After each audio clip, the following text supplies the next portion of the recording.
The nation of South Africa is one of diversity, taking many different forms in ideology, culture, and religion. In 1488, a Portuguese explorer by the name of Bartholomew Dias sailed around the southern tip of Africa.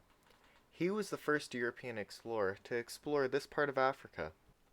There was never a true use for any European power to settle a colony or trading post in the area until Portuguese explorer Vasco da Gama set sail in July 1497 to India, where he would help establish a safe and faster method of commerce between European powers and Asian powers. In Europe, on March 20th, 1602, the Dutch East India Company was founded in seek of expanding Dutch trade power.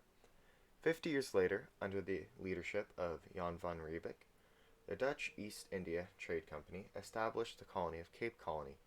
Cape Colony was originally intended to be a resupply point for Dutch ships traveling to India. Throughout the years, settlers were attracted to this colony and turned it from a simple resupply point for Dutch ships into a settler colony. During the French Revolutionary Wars, the Netherlands were dragged into these wars, which exposed their colonies to invasion from a foreign power. The ambitious British Empire, seeing an opportunity to seize new land, capitalized on their chance to receive a new strategic trading point in the world, and captured Cape Colony from the Dutch in 1795. Dissatisfied with their new rulers, many who identified as Boers in Cape Colony left and created the nations of the Orange Free State and Transvaal.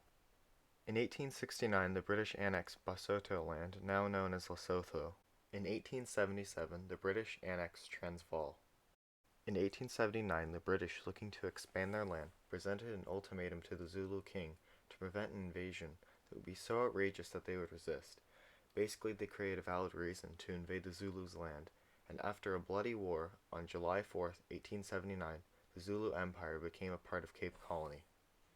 In December of 1880, the First Boer War broke out. In 1899, the Second Anglo War began. On May 31st, 1910, the South African government declared independence from Britain. In 1948, Edith Motshwana became the first female president of the African National Congress Women's League, which was a big step for women's rights for the citizens of South Africa. 1948 also saw a sad time for people of different ethnicities as the South African government instated apartheid. March 21st, 1960 saw the Sharpeville Massacre, where local authorities used lethal force on unarmed protesters near a police station. Nelson Mandela, the leader of the ANC, classified as a terrorist organization at the time, was sentenced to life in prison on the 12th of June, 1964. 1966 saw the massacre of Prime Minister Hendrik Verwoerd.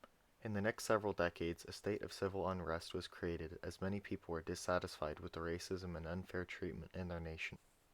The 11th of February 1990 saw the release of Nelson Mandela from prison. 1991 saw the repeal of the apartheid laws, bringing the nation into a new era.